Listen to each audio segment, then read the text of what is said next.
السلام عليكم ورحمة الله.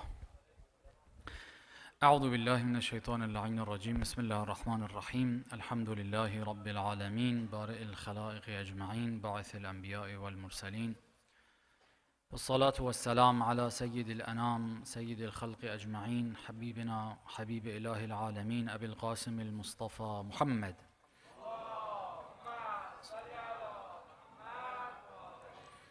وعلى أهل بيته الطيبين الطاهرين المعصومين المكرمين المنتجبين، لا سيما بقية الله في الأراضين، روحي وأرواح العالمين لتراب مقدمه الفداء، ولعنة الله على أعدائهم أجمعين إلى قيام يوم الدين. For the hastening and the return of our Imam, let's recite the salawat.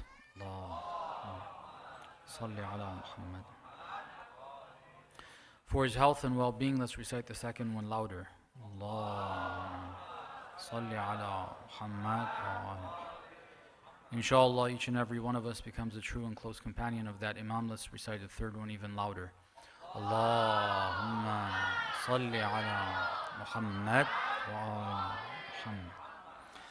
Again, we express our condolences to the Imam of our time, all the lovers and followers of the Ahlul Bayt, salamullah alayhim ajma'een, on the occasion of the Shahadah of the master of all women, Sayyidatu Nisa'il Alameen, Fatemah Zahra, salamullahi alayha.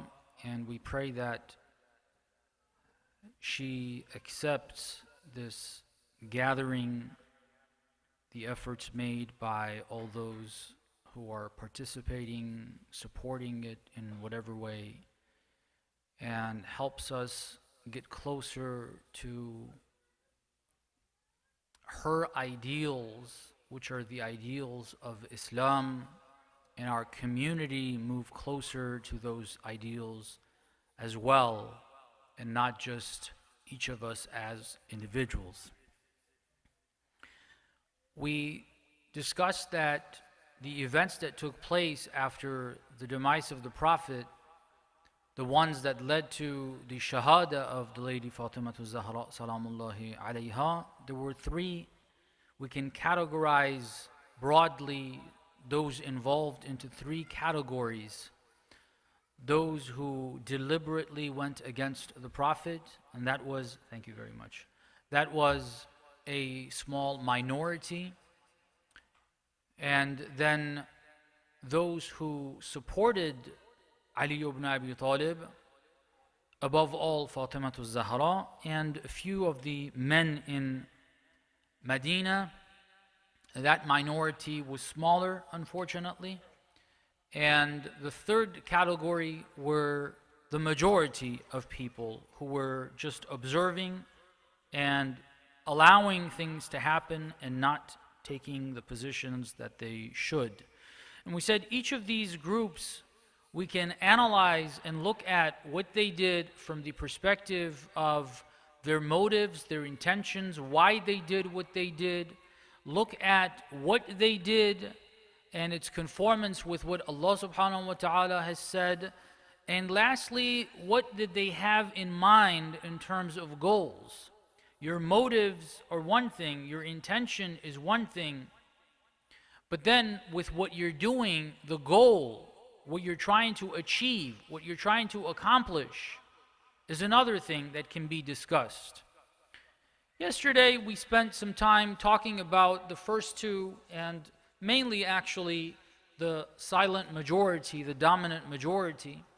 We tried to elaborate a little bit on how they were wrong at not taking the positions they should have. They didn't do things that were wrong. They avoided, or they abstained from, they refrained from, not deliberately, from doing what Allah subhanahu wa ta'ala wanted them to do, despite the Prophet having made it clear during his time, and Amir al-Mu'mineen and Fatemah Zahra salamullahi alayha, in the sermon she delivered. Amir al-Mu'mineen delivered sermons, Fatemah Zahra delivered sermons. Despite all of that, they were not able to get their act together and do what they were required to do. Tonight I want to spend a little bit of time talking about what the Ahlul Bayt did and try to look at, well, we can't really look at all three thoroughly. Briefly, we know that the motive for what the lady Fatemah Zahra did, the motive for what Amir al-Mu'mineen did, whatever he did, when Ali did not participate in Saqifatu Bani Sa'idah, when he heard that is happening, when he got news, when he was preparing the body of the Prophet for burial, when he was preparing his scripts, his writings of the Quran, the manuscripts that he had. He was the only one that had all of the Quran, as one person, the only one person that had every verse of the Quran written down was Ali ibn Abi Talib. When he was putting that together, he was hearing, he knew what was happening. He knew what was happening prior to the demise of the Prophet, not only based on what Allah subhanahu wa ta'ala has presented him as a ma'soom, as one of the 14 ma'soomeen, with things that are above our ability to process, as he says in Khutbah Qasi'ah, that when the Prophet at age 10, Ali ibn Abi Talib, when the Prophet received revelation from Jibreel in the cave of Hira, Amir al-Mu'mineen says, I saw what he saw and I heard what he heard. We have hadith in the context of the revelation of adhan. Jibreel came to the Prophet and presented the Prophet with adhan. Ali ibn Abi Talib was there. After Jibreel left, the Prophet turned to Ali and he said to him, this is in our authentic hadith, the Prophet looked at him and said, did you hear, Ali? He said, yes. He said, go and tell others. He didn't tell him, well, Jibreel told me. He already heard.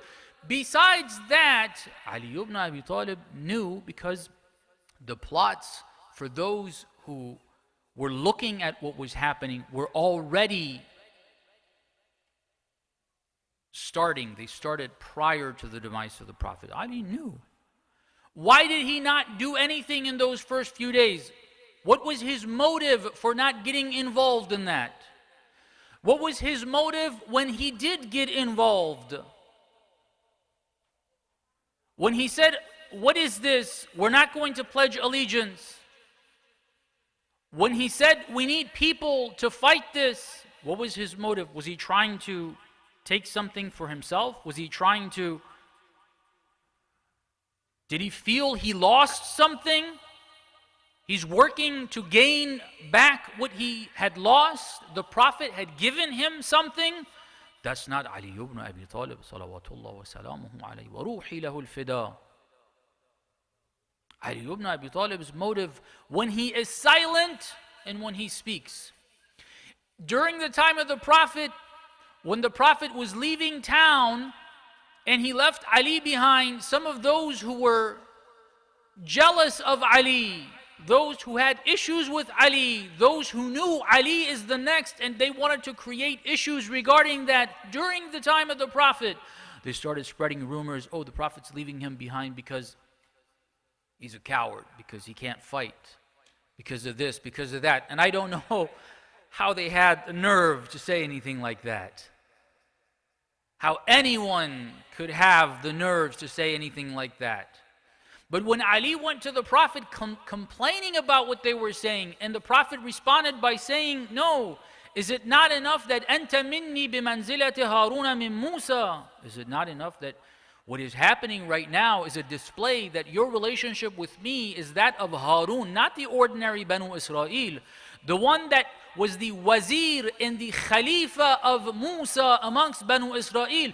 This is a display of that. Is that not sufficient? إِلَّا أَنَّهُ لَا نَبِيَّ بَعْدِي, except that there's not going to be any Nabi after me. When Ali spoke up there, it's not because he felt like he's got an image that's being tarnished, that he needs to step up and save his image. He doesn't care about that. In his speeches Ali mentioned, if I speak out against what's happening, this is after the demise of the Prophet, if I speak out and I take stances and I fight them, they say he was hungry for power. If I don't do that, they say he was afraid. He was a coward. said, either way, people are going to say things. God knows what my relationship with death is. You can't threaten me with death. I'm not as afraid of death. Doesn't matter what people say. When he chose not to speak, and he chose to speak, and he chose in the masjid to allow them. This is what happened in the masjid. They took him to the masjid. They raised his hand. He didn't open it. He kept it closed like this. And they brought the hand of the first Khalifa and they hit it against his. Ali allowed that to happen. If he wanted to, they would not be able to extend his hand like that. If he wanted his fist to be closed, he could have had that arm down. All of the world would not be able to raise his arm. When he allowed that to happen, when he spoke, when he didn't speak, whatever he did, what's the motive behind it? Allah subhanahu wa ta'ala. That's it. وَمِنَ النَّاسِ مَنْ يَشْرِي نَفْسَهُ ابْتِغَاءَ مَرْضَاتِ اللَّهِ. I don't want to extend this conversation any further regarding this part. We can go on for hours, give examples, but all of that will be futile if we don't learn that, brothers and sisters. What is our motive in speaking when we see something wrong? If it's not Allah, don't say it. In our relationships, let's try to focus. Besides, or one very important thing is how to manage those relationships, what to do, how to behave, how to speak, how not to speak, what not to do, based on what Allah subhanahu wa ta'ala has said. But on top of that, the motive, do it for Allah. Sometimes we could do amr bil ma'roof wa nahy anil munkar, which is wajib, but for what purpose? Because I feel something against that person. I want to say and bring up and mention to them what they're doing is wrong because I have a problem with that person. It's a personal beef that I have with that person. It's not about Allah.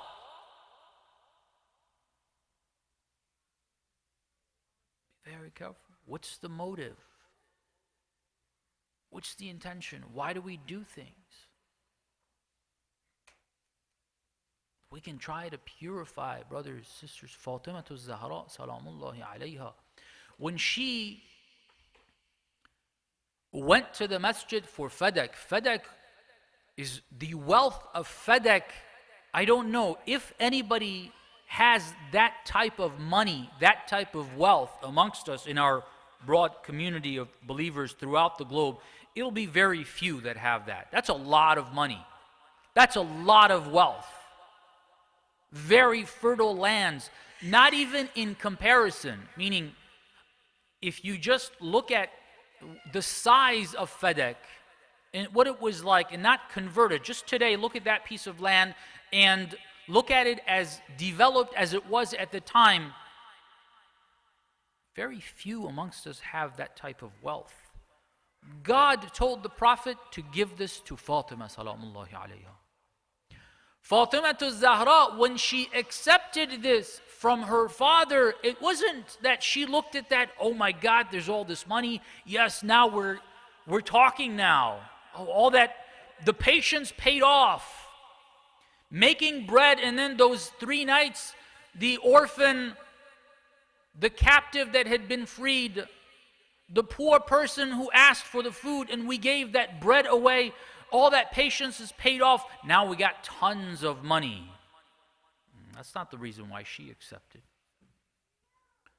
Her motive is not that. When she accepted that wealth and she started working on it, the motivation is Allah. Allah wanted me. He commanded the Prophet to give that to me. And I have an obligation to accept that and do with it as Allah subhanahu wa ta'ala has said. When the time came, they took it from her. She went to the masjid, demanding, why did this happen? This is my property. When she went there, she spoke out. What's her motive for doing that? Is she concerned about wealth now? The one that an unknown person yatiman wa asira, someone who was a captive. Who would be a captive in Medina? Would be one of the kuffar that had been a captive. Now they've been released, they're free to go, but they don't have anything, they don't have food. They came to the door of Fatemah Zahra. Nobody was there. Even the Prophet didn't see. The Prophet heard it from the angel Jibreel. A woman who has worked hard, her hands are bleeding, making that bread, the only thing they have, nobody's around, she gives it for Allah. Now all of a sudden wealth has become something that she's interested in? You think Fatemah Zahra went after Fadak because it was her money? It was her money? Her motive for that was not that at all. She cared less. She exposed those who claimed to be the Khalifa of Rasulullah with that.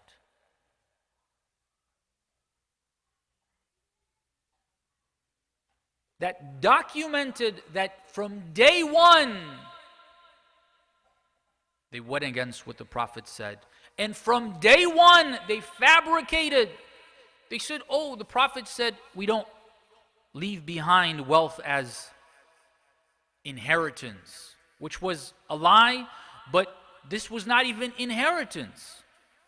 They lied about that part. The Prophet had given it to Fatemah Zahra during his lifetime. It's not inheritance. They went against Islam's teachings. If someone has possession of a property, of a commodity, of money, of whatever it is, if you have possession, that is your proof for your ownership. If anybody suggests otherwise, they need to prove that in court. She had possession. There were her workers. Everybody knew. They knew. They asked for witnesses. Ali came and a woman came. They said, we need a man and two women. That was against the Prophet's teachings as well. I don't have time to explain. Like, oh, it's one man and two women. The Quran says that as well. Again, there's details there. That's against what the Prophet taught. Them asking for witnesses is against what the Prophet taught. Not accepting the testimony of Ali and that one woman is against what the Prophet taught. Then they say, okay, if he didn't give it to her during his lifetime, then he didn't give it to anyone else. It was inheritance. They fabricated this thing that the Prophet has said, there's no inheritance. Fatemah Zahra responded with the Quran. وَوَرِثَ دَاوُدْ سُلَيْمَانَ. God says prophets do. What are you talking about? The Prophet would have never said that. She exposed them in that conversation going back and forth. And then based on that context, she presents this khutbah, this sermon that remains up to today, khutbah al-Fadakiyah. That is a documentation that we have. What does she do all that for? For Allah. It's not about personal gain. It's not about personal loss. It's not about losing money. She gave everything for Islam. She didn't gain it back. She knew she wasn't going to gain it back. She didn't care. It's all given for Allah subhanahu wa ta'ala. She is the mother of Hussein. She gave everything for Allah before Hussein did. Motivation is Allah. We have to learn that from the Ahlul Bayt, brothers, sisters. It's not just what we do. That's very important. What we do is very important, trying to identify what God has said to do. But in many ways, what is even more fundamental is why we do it. The second point I'd like to discuss, and I hope in the short remaining time, I'm able to get this across. I'm able to articulate a very difficult concept to present, is about the goals, because there were many things that they did. Right? It wasn't one thing. Fatemah Zahra salamullahi alayha did many things in that short period of time after the demise of the Prophet, until she was too ill, and even during her illness, the way she behaved, crying aloud, crying where she is heard. It's not because she doesn't know how to keep her grief to herself. It's not because she doesn't know that her returning to the Prophet, returning to Allah, and her we don't understand Fatemah Zahra. There's one account before I get to that second point. Let me mention this so we get the idea. Amir al-Mu'mineen comes back from an expedition, a trip, something. He'd been out of town for a while, maybe a few weeks, maybe a month. He sees Fatemah Zahra is pale. I heard this from one of the scholars. I haven't seen the hadith myself. He sees that the lady Fatemah Zahra is pale, and it's clear in her face, it's very evident that she has not had proper food. As soon as he sees her, and he's upset, and he says, "Why do I see you?" She said, "Well, there wasn't enough." He says, "Why didn't you ask Allah to give you?"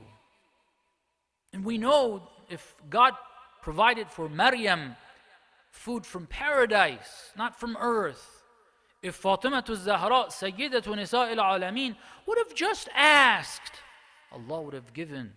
According to this account, Amir al-Mu'mineen asked her, "Why didn't you ask?" She said, "شغلتني لذة حضوره عن مسألته." I was so busy enjoying God's presence, I forgot. You think grief is taking her over? You think she's crying? No, that is also a taklif. When she smiles, it reflects what Allah wants her to do. When she cries, it reflects what Allah wants her to do. These are not ordinary people. There are many things she did. The details of that, inshallah, some other time, some other speaker perhaps. I want to say a few words regarding what goal they had in mind. What was their objective? For example, was the objective of Fatemah Zahra, Salamullahi alayha, when she opposed that coup in the various ways she did, was that to bring Khilafah back to the house of the Prophet during that time? Fatemah Zahra was too intelligent not to realize that that's not going to happen. Fatemah Zahra was too intelligent. Besides the extraordinary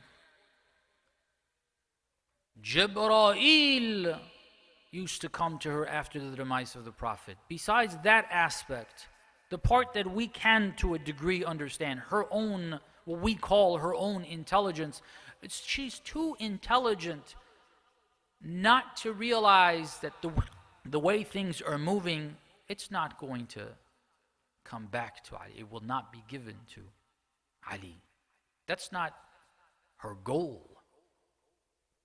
Just like Imam al-Hussein salamullahi alayha, when he stood up against Yazid and he called people to rise against Yazid, what was his goal? Was his goal to bring government from the house of Umayyah to the house of the Prophet? In a sense, yes, but not in the sense of him or his son being the one who becomes the Khalifa. The Imam is too intelligent not to realize that based on God's methods, this is not going to happen. The goals we have in mind, this is the reason why I'm presenting what I'm presenting, is because I feel we need this teaching, these teachings from the Ahlul Bayt. When we, for example, set up a school to teach our children, what is the goal we have in mind? Some of us think of it as, all right, there are 5 or 10 kids here, 20 kids in the community. We're bringing them, we're trying to present something. I teach them this verse, this recitation of the Quran, this piece of the ahkam, that bit of history, bit of poetry, noha, this, a little bit of Islamic culture. And them learning this, okay, that's my goal, that's my objective. And if I can't see the result of that work, if I don't see that that's going to happen, I won't engage. One of the reasons why people did not engage, one of the reasons for people not coming forward and supporting Ali for the ones who knew that they should is exactly that. Like, well, we can't really do much. It's not really gonna, I don't see it happening. Although if all of those who thought that way would have come, it would have happened. But the thought that it's not, I don't see it, I'm not gonna do this.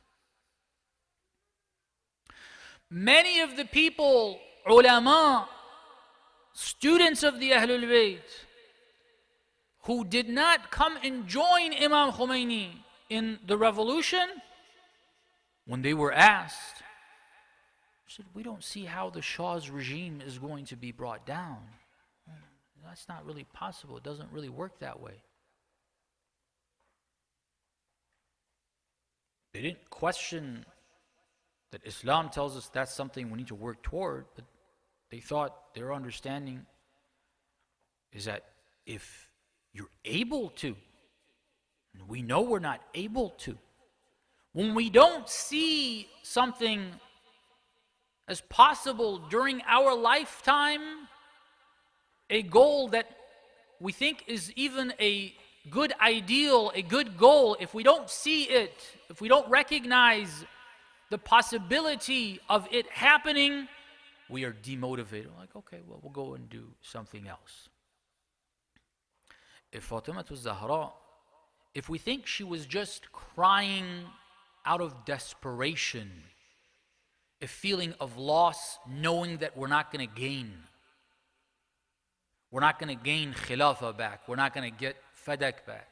You haven't understood. We haven't understood Fatemah Zahra, if that's our understanding. If we think Fatemah Zahra said what she said and did what she did in that context in order to get Ali in that position at the time, we are underestimating her intelligence.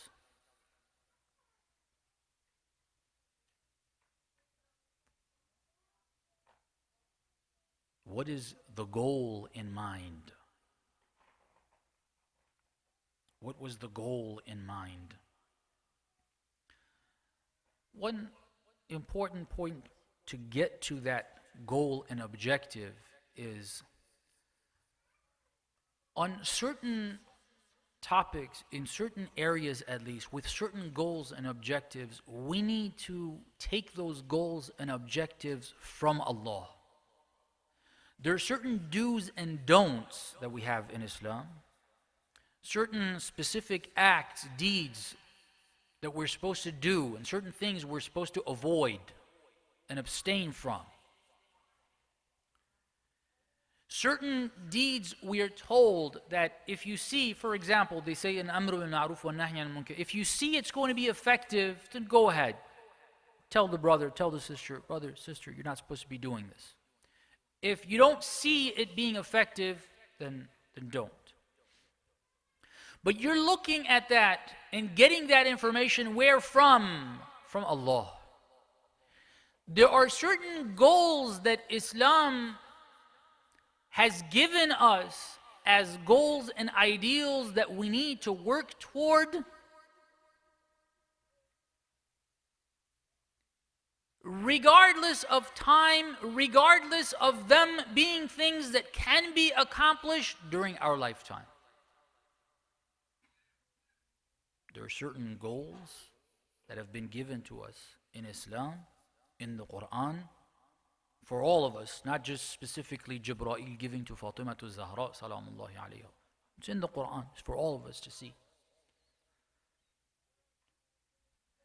When you look at that goal, and God says, you need to work towards this goal and objective, that goal and objective can be something that not only you are not certain that you're going to be able to do during your lifetime, you can be certain that you're not going to be able to do during your lifetime. You can be 100% sure this is not a goal that I can accomplish during my lifetime. But that still remains a goal that you need to work toward. Because it's a goal, it's an objective that over time God wants the servants, the believers, the ibad of His, who are at a level that worship Him, they serve Him in this way, they understand it's not going to happen during my lifetime, and I don't know when it will happen, but I need to be part of this.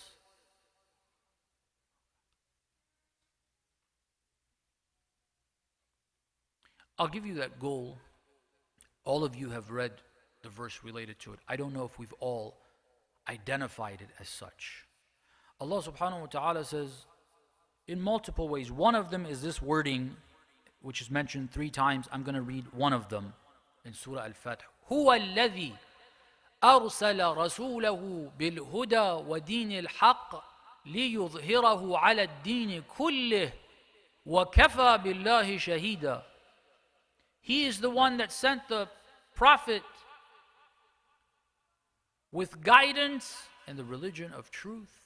لِيُظْهِرَهُ عَلَى الدِّينِ كُلِّهِ, for it to prevail over all others. That is a goal. That is an objective. An objective that God says in this verse and in other verses that He sent the messenger for. The Prophet worked toward that goal. Did the Prophet see it? No. But the Prophet laid the foundations for it. His goal in mind when he did what he did was this goal. It's very important, brothers, sisters. If your goal is to establish this verse during your lifetime, first of all, when you see that it's not going to happen, you're not going to proceed. Secondly, the methods you will use are going to be different. Very different. When Fatemah Zahra, look at Khutbah al-Fadakiyah. I don't have time to cover it, but look at it. One of the questions I had, or the Khutbah of Amir al-Mu'mineen, one of the questions I had regarding these sermons is that why aren't they as direct on the particular events that are taking place? Why aren't they as directly as we would have thought they would have been addressed? And why is all the information that's there in the language that Fatemah Zahra is speaking, what is that language for? Why does she speak like, why doesn't she just say, hey people, bring out your swords, we need to fight these guys. Start crying, I don't know, use emotions. She went to the masjid, she made everyone cry there.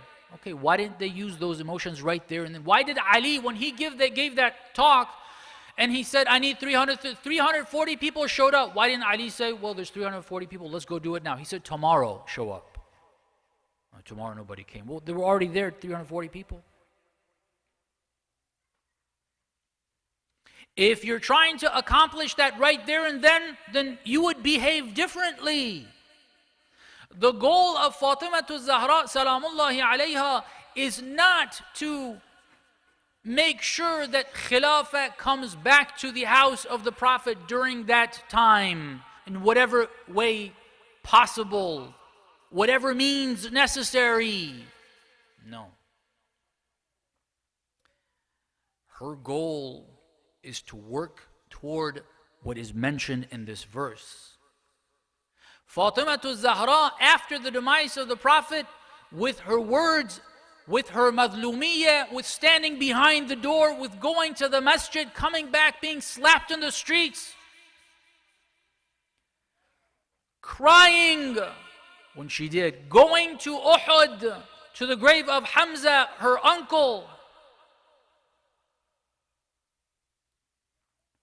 With all of that, she was continuing the steps of the Prophet, and she laid foundations for the wilayah of the Ahlul Bayt to become a global phenomenon.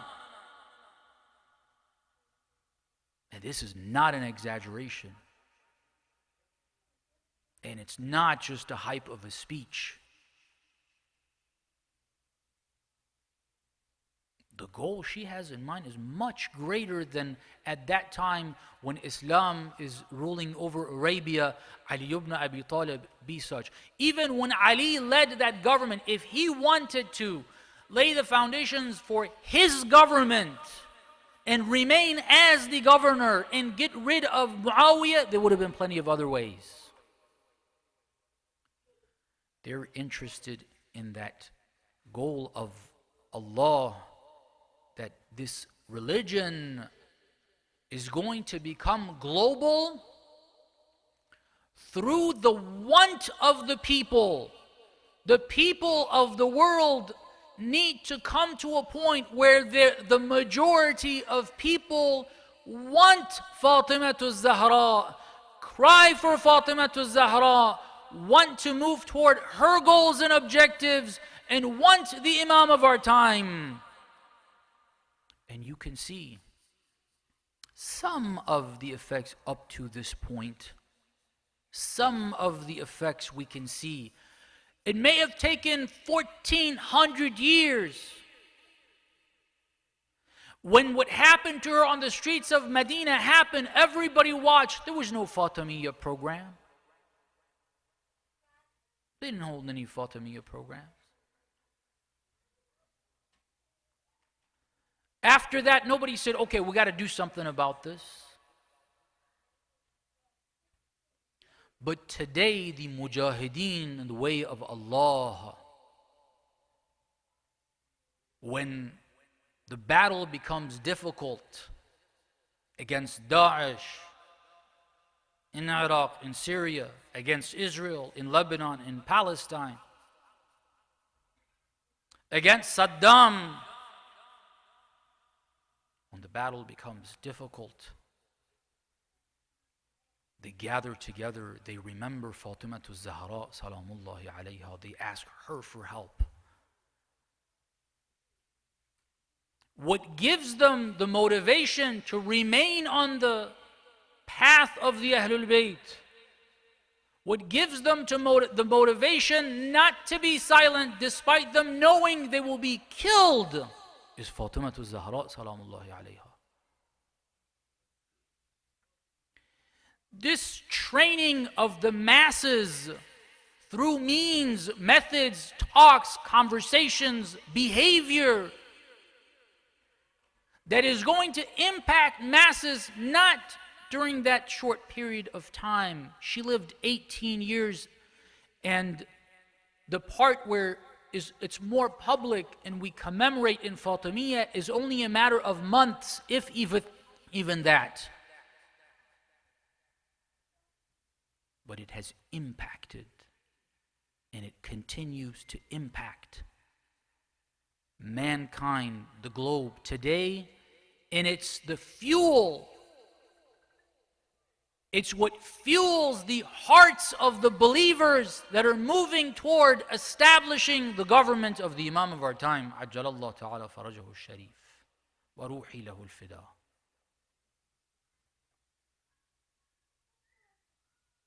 This is what Fatemah Zahra did. The goal that she had in mind is something along those lines. If we are told, now something a little practical here, if we're able to process what she did. If we are told to be a muntadir for the Imam of our time, which means that is your goal, that is what you're moving toward, you're trying to identify to the best of your ability what steps you should be taking during your time for that, then the goal you're working toward is not necessarily a goal that you're going to see results during your lifetime. God has extended the lifetime of the Imam of our time for over 1,000 years. He will see those results. Some of us, inshallah, bi'idhnillah, we believe this based on various signs. Some of us, inshallah, especially the younger ones, inshallah, bi'idhnillah ta'ala, will see those results. We may not. I may do what I need to do. The enemies of Islam may take my life. I don't end up seeing it. Pinpointing the goals that we have like Fatemah to Zahra, based on what Allah subhanahu wa ta'ala has said, understand those goals to be as they are. There are two ways, I want to use this example that's more relevant to us, the intidhar for the Imam of our time. There's two ways we can look at it. Oh, intidhar of the Imam of our time, we're talking about something that will happen in the future. I may or may not see it. How am I being prepared for it? Oh, I just know about it. There's nothing really I can do about it. That's one way of looking at it. That is not the way Fatemah Zahra looked at it. She worked toward that same goal that will manifest and reach its final destination with the arrival of the Imam of our time. The verse that we read, that Fatemah Zahra did what she did with that goal in mind, not something during her time. Another way of looking at it, intidhar, is that I also need to work toward that goal and do whatever necessary at my time to accomplish that, even if that just means I need to do whatever in getting whatever I know across to the children. What are they going to do with it? How many are there? I don't know. You don't know what's going to happen. One of these children could be one of the 313. You don't know. Do what you need to do. Do what you need to do. These ahadith that we have from the Ahlul Bayt that have moved entire nations. It was a conversation between an imam and one person, two people, three people. The imam's goal in expressing that knowledge is not for that person alone. He told everybody, when you hear something, write it down. Generations in the future are to hear this. When the Prophet presented the verses of God to the people around him, to Ali particularly, he told everybody, this is not for you. Only if you use it, if you benefit from it, then you have benefited. But this is for generations to come. This should be your thought process. Based on what God has said, you don't create your own long-term goals. We don't know. God has told us this is your goal, and I will definitely make it happen. We hope that Allah subhanahu wa ta'ala gives us the tawfiq to develop the correct understanding of who the Ahlul Bayt were, what they did, what they stood for, what their goals and objectives were, and try to emulate that in ourselves, inshallah, in our communities. Sallallahu alayki ya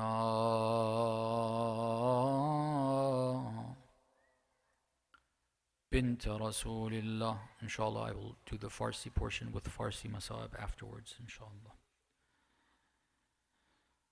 Sallallahu alayki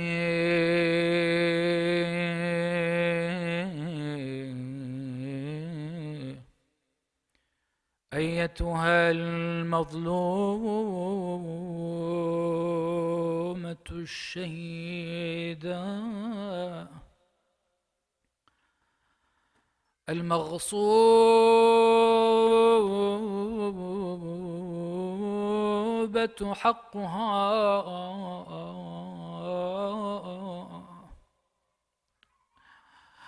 المكسورة ضلعها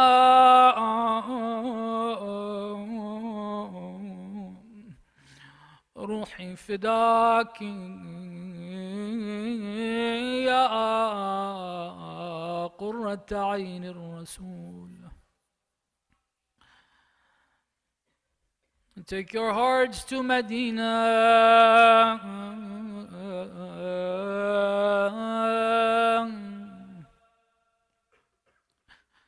Ya Allah, I don't know what level of patience Allah has given Ali.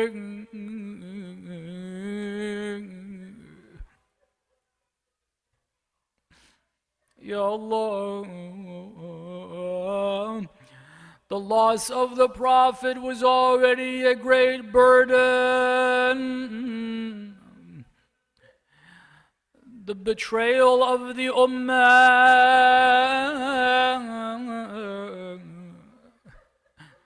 watching Fatemah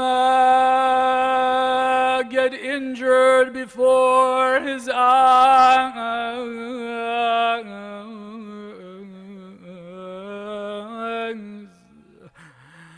watching Fatemah melt over the course of weeks, over a month, her physical health deteriorating.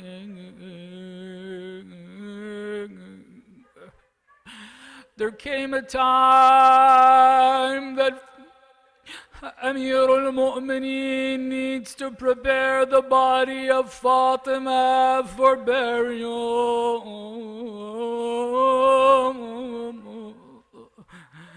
Fatemah said to him, I want you to bury me at night. I don't want these people to participate. Amir al-Mu'mineen sent someone to call the companions who were loyal over. Salman comes. Miqdad comes, a few are there. Amir al-Mu'mineen trying to keep the children from crying aloud. If you want to cry, make sure you whisper. We don't want the neighbors to know. But some accounts say when Ali was washing the body, as he did based on what he was asked to do from over her clothing, Fatemah's trying to make sure Ali sees and feels less. But they say he got to the shoulder area, he felt a swelling that Fatemah had never told him. He left the wash, he leant against the wall, and he began crying. روحي فداك يا أمير المؤمنين.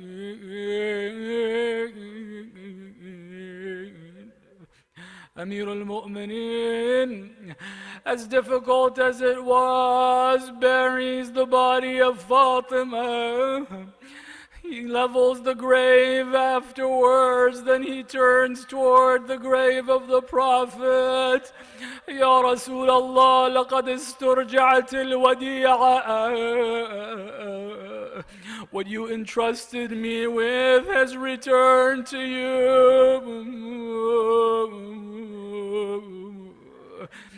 Don't ask me why, when she came to my house, her face was not bruised.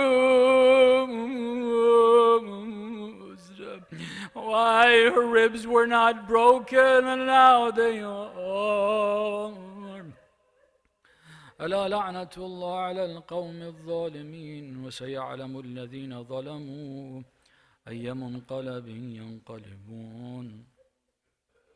صلوا على محمد وآل محمد.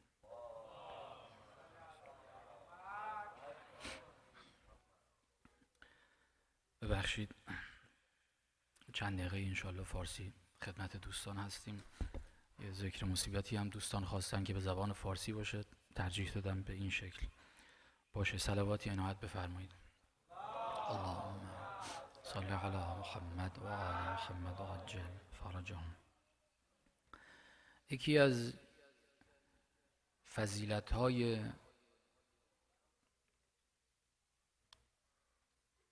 حضرت صدیقه طاهره که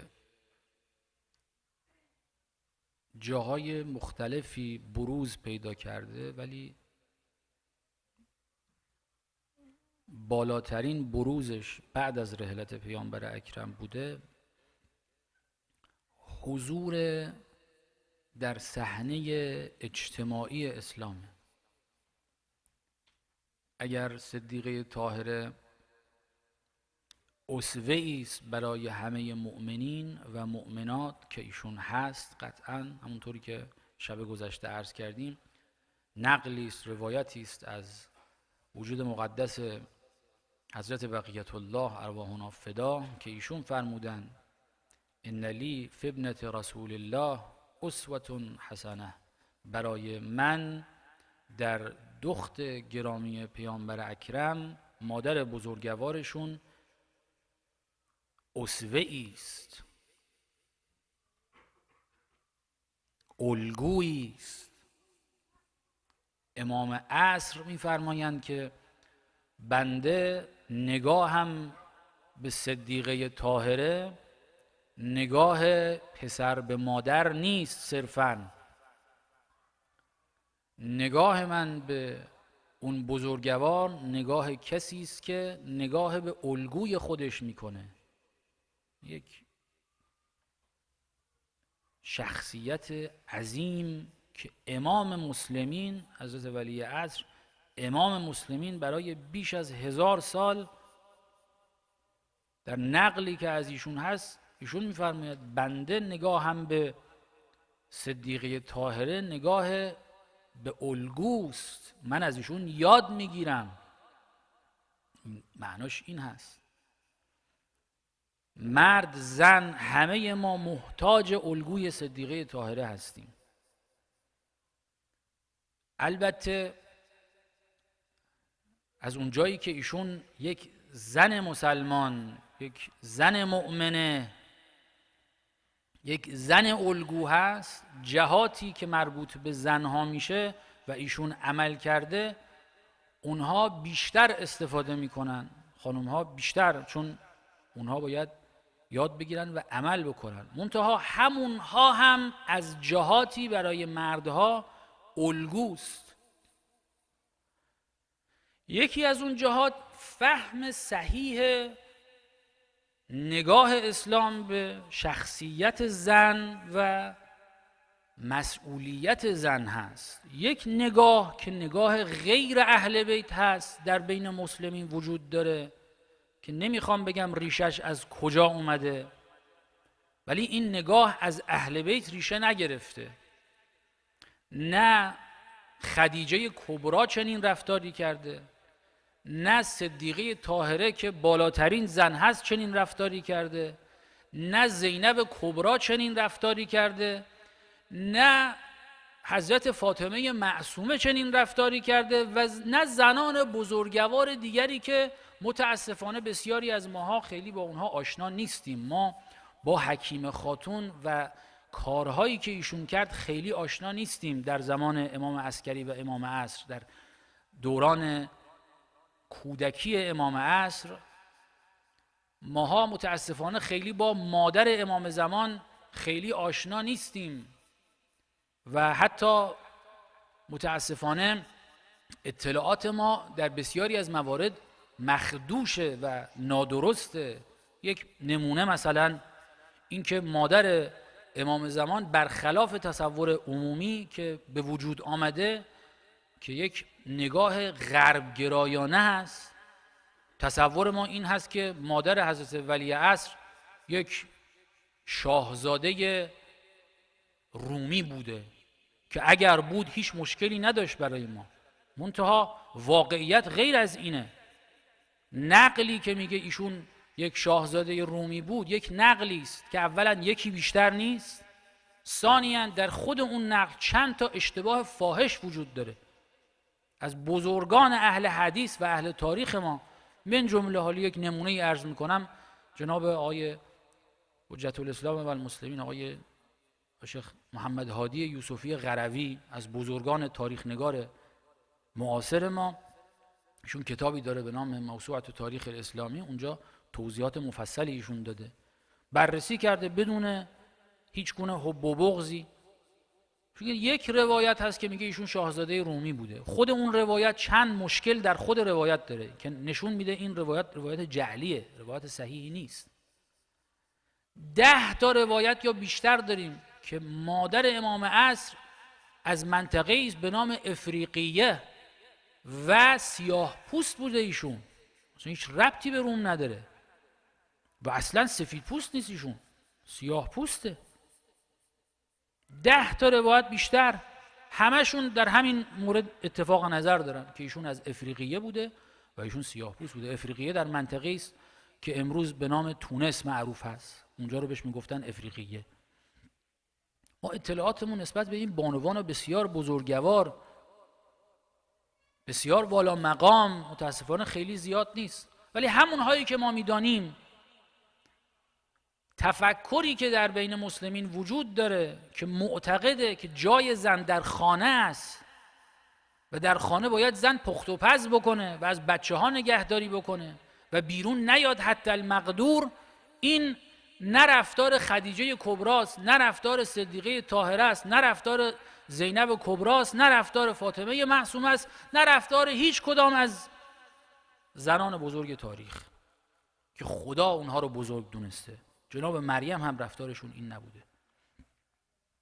حضرت مریم در قرآن آمده، مادر بزرگوار حضرت مریم تصور میکرد که به خاطر اون وحیی که شده بود به ایشون گفته شده، به مادر حضرت مریم گفته شده بود که ایشون یک پسری خواهد داشت که عالم رو تغییر خواهد داد و ایشون تصور کرده بود که همون فرزندی رو که ایشون باردار هست این همون پسر هست، ولی در واقع پسر اون دختری که ایشون باردار بود، روی اون دختر قرار بود اون اتفاق بیفته. جناب مریم دختری بود، ایشون تصور کرده بود که پسره و لذا نذر کرده بود که این فرزند در معبد باشه. معبد جای مردها بود. این که تأکید شده که التي احصنت فرجها در قرآن متعدد آمده در رابطه با حضرت مریم، این که هی گفته شده ایشون عفیفه بوده، ایشون عفت داشته، برای چی؟ خب همه زنها به یه معنا میشه گفت عفیفه هستن، خب خیلی عفت خانم‌های متعددی. این که انقدر تأکید روی عفت ایشون بوده، این بوده که ایشون در جایی بوده که در منزل نبوده و مردها کاملا دسترسی داشتن و اغراض بدی بعضن داشتن. بعضی از اون علمای فاسد بنی اسرائیل توی همون معبدها بودن. این که در قرآن داره که اینها دعوا میکردن که کی کفالت مریم رو بر عهده داشته باشه، بعضیشون غرضهای بدی داشتن که خدا کفالت ایشون رو سپرد به زکریا، اون مرد پاک دامن از انبیاء الهی، پدر یحیی، این بزرگواران تاریخ. مریم در خانه نبود، پخت و پز نمی‌کرد و با تولد حضرت مسیح اصلا اون حرکتی که مربوط به جناب مسیح میشد با تولد ایشون و با کارهایی که جناب مریم انجام داد به اون سرمنزل میرسید. ما زنان تاریخ، آسیه بزرگوار که در قرآن به عنوان نمونه دیگری از مؤمنین که همه باید نگاه بکنن و از ایمان اونها یاد بگیرن، مرد و زن. آسیه به خاطر اینکه در خانه مونده بود و جلوی مردها ظاهر نمیشد و نمیدونم پخت و پز میکرد یا از بچه ها نگهداری میکرد، از اینها که ایشون به عنوان اسوه و نمونه یک و الگوی یک انسان مؤمن در نظر گرفته نشده. که علت این که ایشون رو به عنوان نمونه یک مؤمنه و یک مؤمن مرد و زن باید نگاه بکنن اینه که در کارزار درگیری و جنگ بین فرعون و موسی، با اینکه ایشون در منزل فرعون بود، ایشون علنا پیرو موسی بود و فرعون چاره ای ندید جز این که او رو به دار بیاویزه و جلوی همه به شهادت برسونه. این فعالیت اجتماعیه. صدیقه طاهره فقط بعد از پیغمبر اینطور نبود که حالا ظاهر بشه، قبلا نبود. صدیقه طاهره در جنگ ها، حداقل چند تا از جنگ ها من جمله جنگ احد، ایشون حضور داشته، کمک میکرده، درگیر کار بوده ایشون.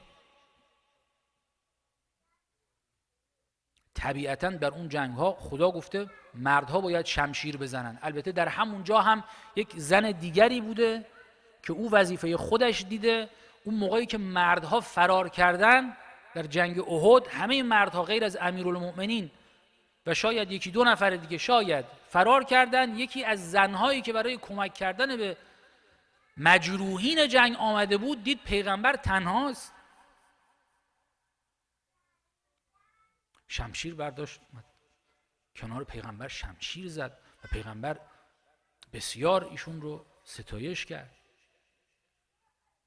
این تصور که بهترین زن در نگاه اسلام، در نگاه دین، زنی است که سرش به کار منزله و نگهداری از شوهر و فرزندان و اینها، این خلاف اون چیزی است که صدیقه طاهره و تمام زنان نمونه و الگویی که خدای متعال برای ما قرار داده اینطور نیست. من عرضم این نیست که زن شأنی به عنوان مادر ندارد و شأنی به عنوان نگهداری از خانه ندارد. البته در روایات متعددی اینو حالا یه وقتی انشاءالله مفصل کسی بیان بکنه، روایات متعدد موجود در رابطه با کار خانه مربوط به زن به تنهایی نیست. اتفاقا روایاتی است از پیغمبر اکرم که آمد به منزل صدیقه طاهره و امیرالمؤمنین، هر دو بودن اونجا. پیغمبر خطاب به امیرالمؤمنین میفرماید اگر مردی بیاد خانه و به همسرش کمک بکنه در کار خانه، شروع میکنن به شمردن که چقدر برای او ثواب داره و اجر داره. این روش زندگی ما که در منزل مرد کاری نکند و همه کارها را زنها انجام بدن و تمام وقت زن مصروف کار منزل بشه، پخت و پز و تر و خشک کردن و شستشوی منزل و لباس و همه اینها، و دیگه نه برای تعلیم و تعلم چیزی زمانی داشته باشه. صدیقه طاهره جلسات علمی برای خانم ها در مدینه برگزار میکرد، غیر از جلسات عمومی مثل اون خطبه فدکیه که برای همه بوده. اگر بناس خانم ها تعلم داشته باشند که لازم است، پیغمبر اکرم فرمود همه باید علم دین بیاموزن و تمام علوم باید همه یاد بگیرن، هر کسی استعداد، ولی علم دین برای همه است، همه باید یاد بگیرن چون مورد نیاز همه است.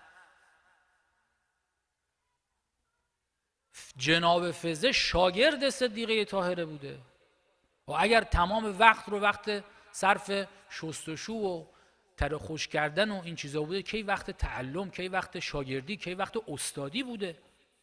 صدیقه طاهره استاد چندین زن در اون شواهدی وجود داره. ام البنین مادر ابوالفضل العباس سلام الله علیه از شاگردان صدیقه طاهره بوده.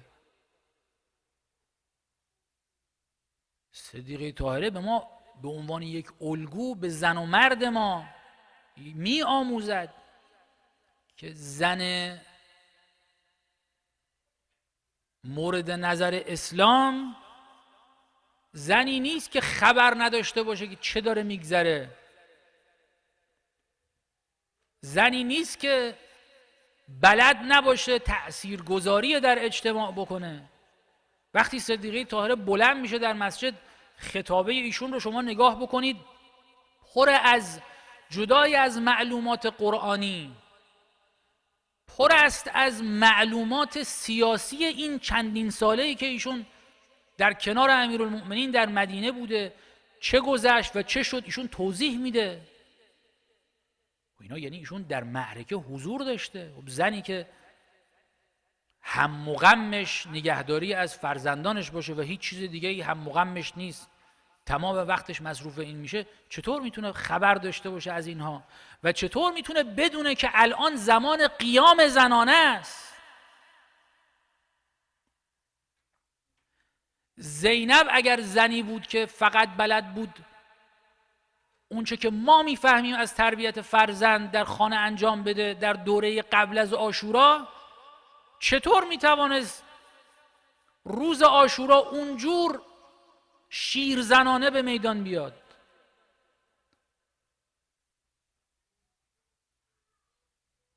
در دربار عبیدالله ابن زیاد لعنت الله علیه اونطور خطابه بخونه که پر است از معلومات نه فقط قرآنی که حالا بگید مثلا در آیات خونده. البته امام زین العابدین به ایشون خطاب میکنه، در اون نقلهای اون برهه هست که ایشون به عمه خودشون خطاب میکنن که شما عالمتون غیر معلمه هستید.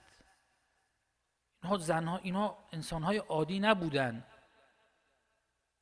این عبارت یعنی این که ایشون علم داشته بدون اینکه تعلیم دیده باشه. این تعلیم الهی داشته ایشون. معلوم اون تعلیم الهی به واسطه حضور بعضا اون بخش‌هایی که مربوط به اینهاست. یبن طلقا، زینب کبرا خطاب به یزید در دربار و در کاخ یزید خطاب میکنه به او.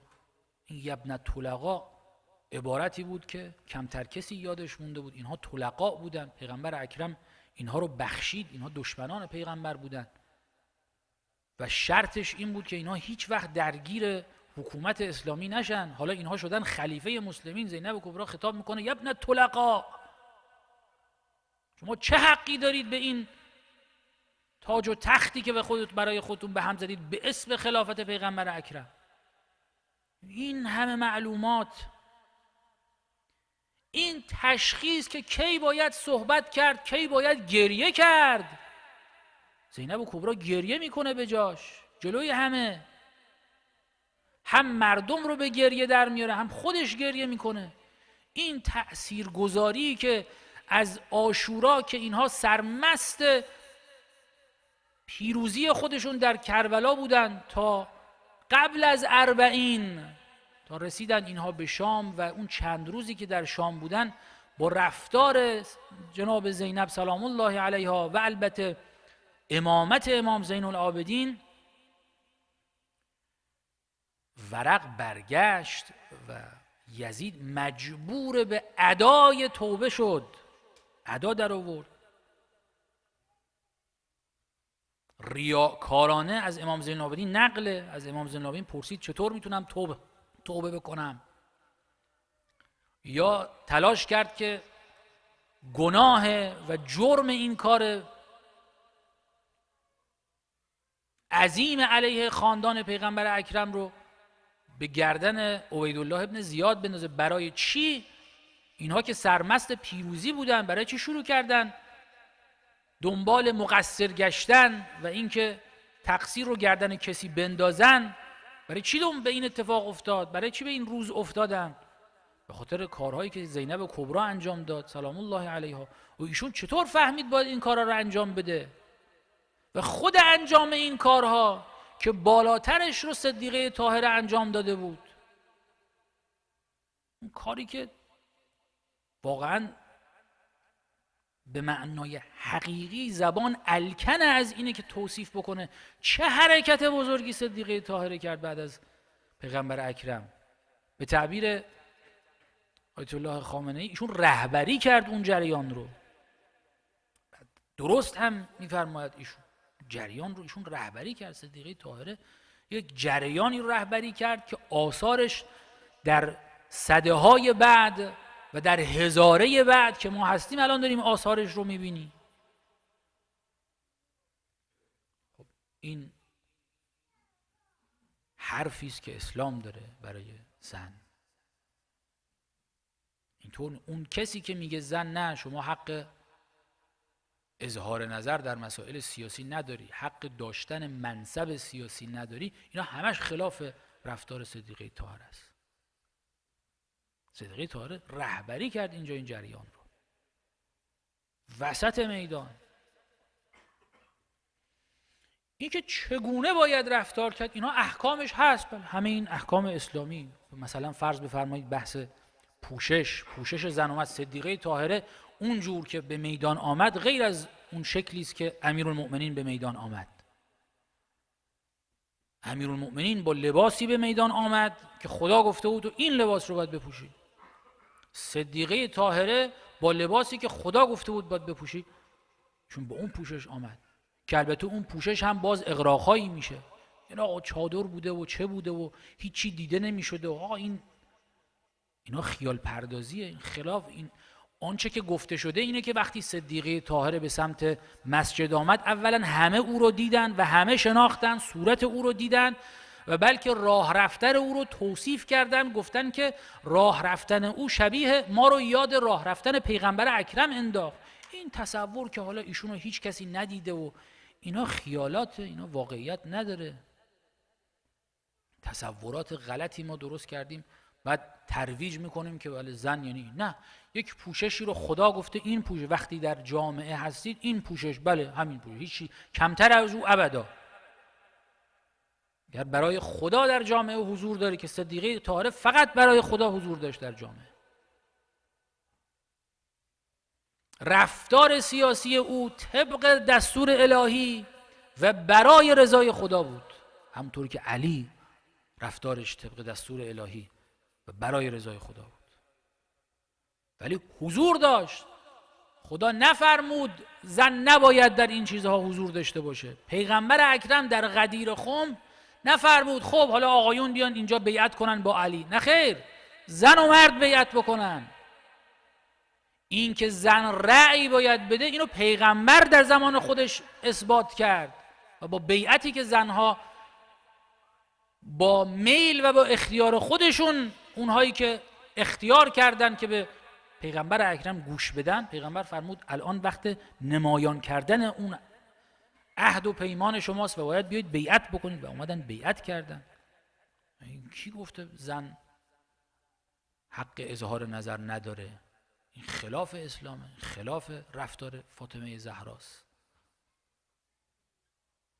خلاف این اسوه‌ای است که ما همه باید از به او تأسی بکنیم. اسلام رو در رابطه با زن از فاطمه زهرا یاد بگیریم، نه از دیگران. نقاب رو دیگران درست کردن، نمیخوام اسم بیارم. نقله که اون شخص در حج حرام زن صورت خودش رو بپوشونه، در اوقات دیگه نگفتن حرامه، در حج حرامه. نقاب زدن برای زن در حج حرامه.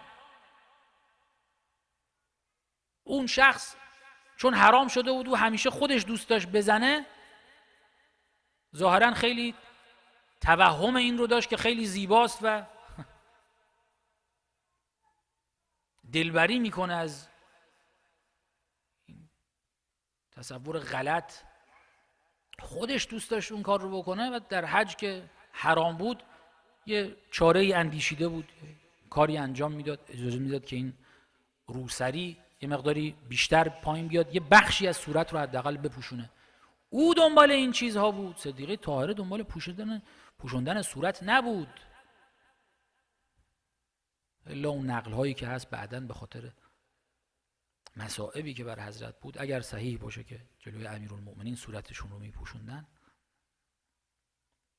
این اسوه بزرگ ما، این ما موظفیم عزیزان نگاه بکنیم به حقایق اون چیزی که این بانوی بزرگوار اونها رو به نمایش در آورد و اون رفتار رو بروز داد، اون افکار رو بروز داد، اون کلمات رو به زبان آورد. خیلی لازم داریم ما مراجعه به اسنادی که موجود هست و نه خیالات و تصورات که بعضاً اونها بیشتر از متون اصلی دینی برای ما ارزش پیدا کرده. این اسوه حسنه انشاءالله مورد توجه همه ما قرار بگیره و برداشت ما از زن مسلمان و دنبال روی صدیقه طاهره همونی باشه که ایشون مد نظر داشتن و تطبیق با رفتار ایشون داشته باشه انشاءالله. این شبها شبهای غمباری است برای اهل بیت عصمت، به یه معنا شاید بشه گفت جانگدازترین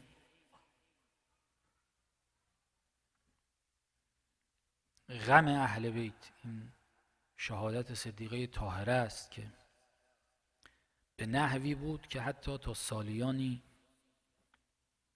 بروز اون به عنوان یک شهادت و مظلومیت، این برای اسلام اهل بیت خیلی دم بر نیاوردن تا سالیانی بعد از ماجرا. اونهایی که بودند و دیدن، ولی تا مدتها بعد باید هنوز آهسته گریه می‌کردن، هنوز بدون صدا باید اهل بیت گریه می‌کردن در این مصیبت. و البته بالاتر از همه برای امیرالمؤمنین صلوات الله و سلامه علیه که واقعاً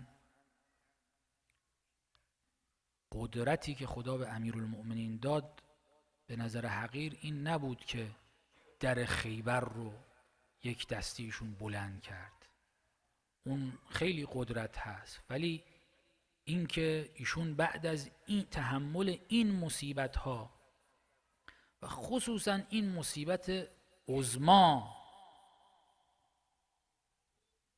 ایستاد و به مسیر خودش و اون چه که خدای متعال فرموده بود ادامه داد تا لحظات آخر و تا لحظه آخر. این قدرت و قوت امیرالمؤمنین صلوات الله و سلامه علیه. صلی الله علیکم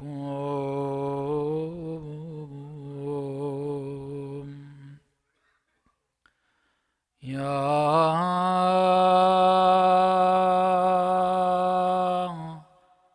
اهل بیت النبوة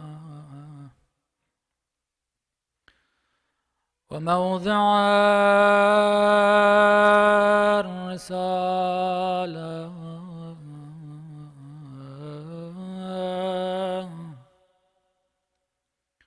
و مختلف الملائكة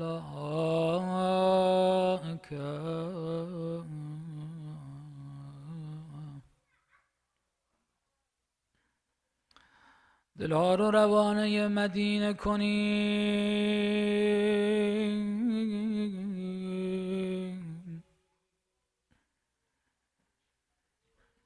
به بیت علی سفر کنید،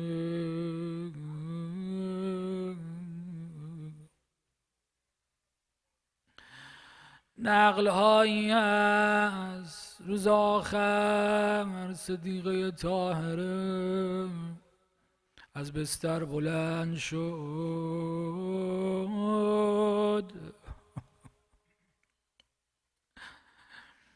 تلاش کرد اون دردها و زخمها مانع از این نشه که بر آخرین بار دستی به سر این طفلان بکشه.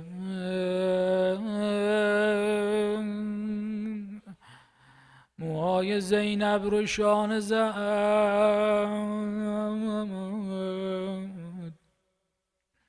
و از این گفتن بچه ها تصور کردن حال مادر بهتره.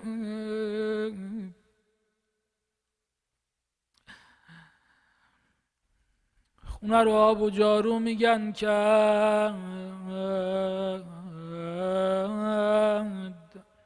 برگشت تو بستر به فضه فرمود اگه صدام کردی جواب ندادم علی رو خبر کن. زمانی آمد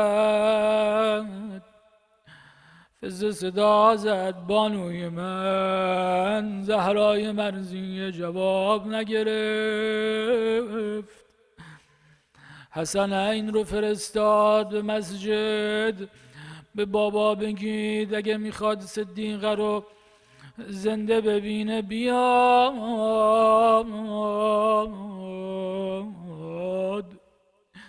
من ندیدم این نقل رو. یکی از بزرگواران نقل میکنه علی به پشت افتاد، خودش رو به خونه رسون، زهرای مرضیه صورت خودش رو پوشانده، عرضه می‌داره امیرالمؤمنین به صدیقه طاهره یا فاطمه جواب نمیگیره.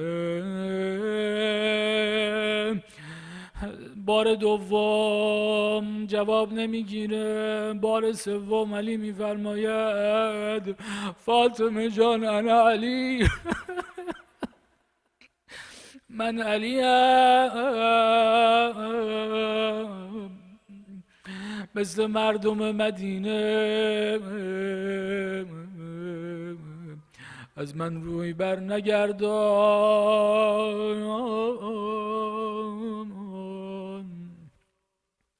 روحی فداک. من نمیدونم علی چطور توانست صدیقه طاهره رو با این دستای خودش درون قبر بگذاره.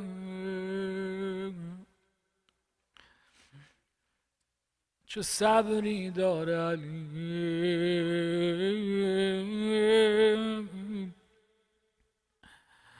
نقل است در نهج البلاغه آمده امیرالمومنین دفن کرد صدیقه طاهره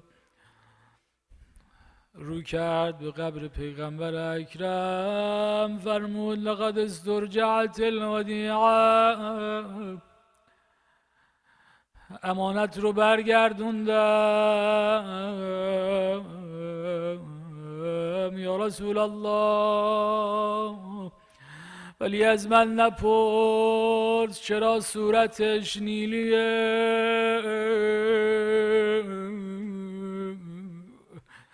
از من نپرس چرا پهلوش شکسته.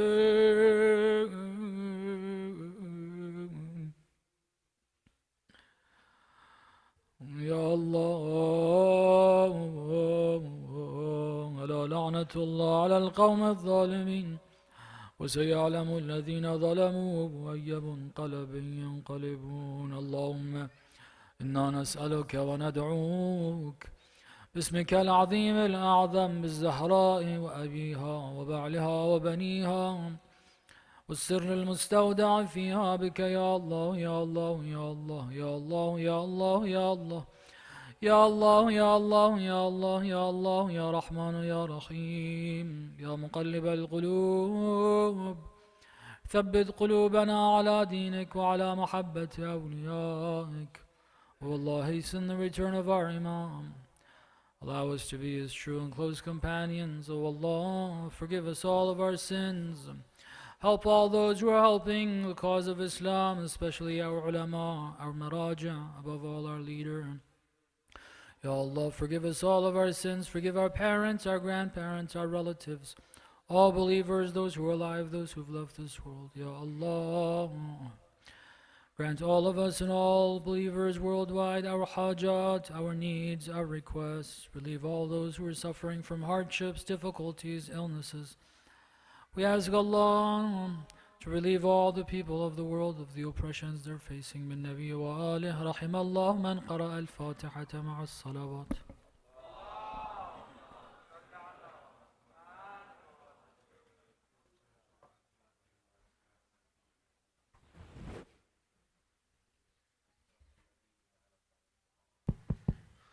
We're going to do Sinazani for a few, maybe 5 minutes, 6 minutes, and then we'll bring the food out, inshallah.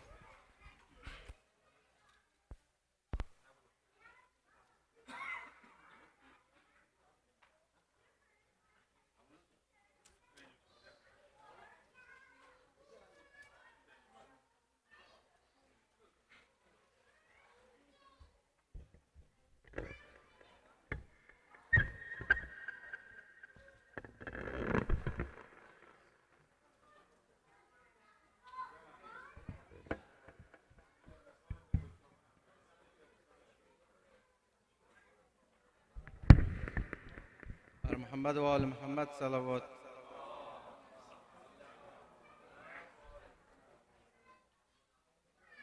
کجا گشت خزان بهار فاطمه، مدینه در کدامین کوچه زهرا را زدند؟ کجا در پیش طفلان یار مولا را زدند؟ مگر آنجا علی دو دستش بسته بود که زهرا ناله دلش آهسته بود. بر محمد و آل محمد صلوات.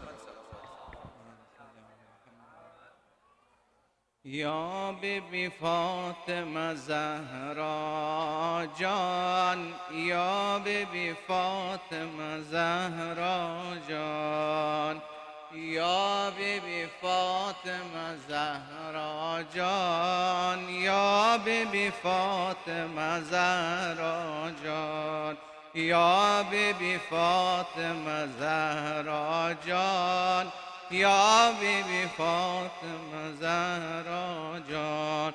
رفتی و علی تنها شد، رفتی و علی تنها شد، صحابه بی وفا شد، صحابه بی وفا شد.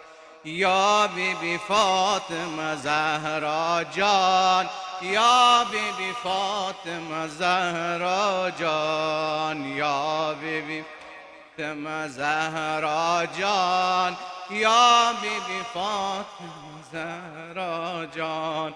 از لگدر جدا شد، از لگدر جدا شد، محسن کشته ولا شد، محسن کشته ولا شد.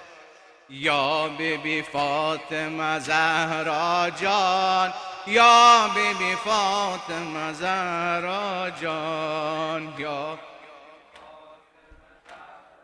جان، یا بی فاطمه راجان. حسین شهید کربلا شد، حسین شهید کربلا شد، گریان زینب و مجتبی شد، گریان زینب و مجتبی شد. یا بی فاطمه زهرا جان، یا بی فاطمه جان، یا زهرا جان، یا بی زهرا جان، یا بی فاطمه زهرا جان. گریان زینب و مجتبی شد، غرق غم ها شد، مردم مدینه مبتلا شد. یا بی فاطمه زهرا جان، یا بی فاطمه زهرا جان، یا زهرا جان، یا بی فاطمه زهرا جان. رفتی و علی تنها شد، رفتی و علی تنها شد، صحابه به وفا شد، صحابه به وفا شد. یا بی فاطمه زهرا جان، یا بی فاطمه زهرا جان، یا بی فاطمه زهرا جان، یا بی فاطمه زهرا جان. یا حسین عشق کربلا دارم، یا حسین عشق کربلا دارم، یا حسین عشق شوق دیدار نوا دارم، یا حسین عشق شوق دیدار. کی شود خاک کربلا کویم، کی شود خاک کربلا کویم، کعبه عاشق قبله رویم، قبر عباس با وفا جویم یا حسین عشق کربلا دارم یا حسین عشق کربلا دارم شوق دیداره یا حسین عشق شوق دیداره قبر عباس با وفا جویم قبر عباس با وفا جویم کی شود بینم مرقده اکبر زاده لیلا شبه پیغمبر کی شود بینم مرقده اصغر جای و روی سینه بابا یا حسین عشق کربلا دارم یا عباس یا عباس یا عباس یا عباس یا حسین یا حسین یا حسین یا حسین یا حجت ابن الحسن العسكري یا حسین یا حجت ابن الحسن العسكري یا حجت ابن الحسن العسكري بر محمد و آل محمد صلوات. متوجه زیارت. السلام علیک یا رسول الله، السلام علیک یا نبی الله، السلام علیک یا امیر المؤمنین یا سید الوسین، السلام علیک یا فاطمة الزهرا سیدت نساء العالمین، السلام علیک یا ابا محمد یا حسن ابن علی الزکی، السلام علیک یا ابا عبدالله وعلى الارواح التي حلت بفنائك عليك مني سلام الله ابدا ما بقيت وبقي الليل والنهار ولا جعله الله آخر العهد مني لزيارتكم. السلام على الحسين وعلى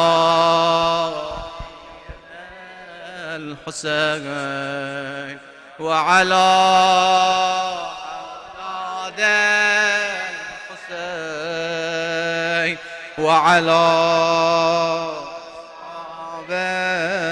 الحسين جميعا ورحمة الله وبركاته. السلام عليك يا علي بن الحسين يا زين العابدين، السلام عليك يا محمد الباقر، السلام عليك يا جعفر الصادق، السلام عليك يا موسى كاظم، السلام عليك يا علي بن موسى الرضا، كن شفيعنا وشفيع والدينا في يوم الجزاء. السلام عليك يا محمد الجواد، السلام عليك يا علي الهادي، السلام عليك يا حسن العسكري الزكي، السلام عليك يا صاحب العصر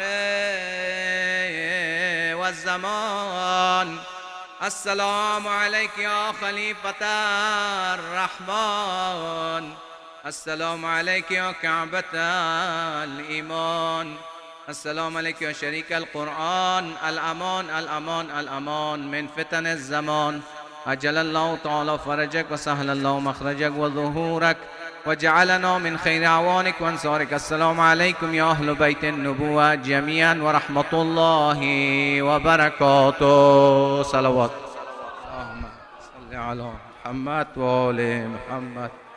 از همه قبول باش ان شاء الله.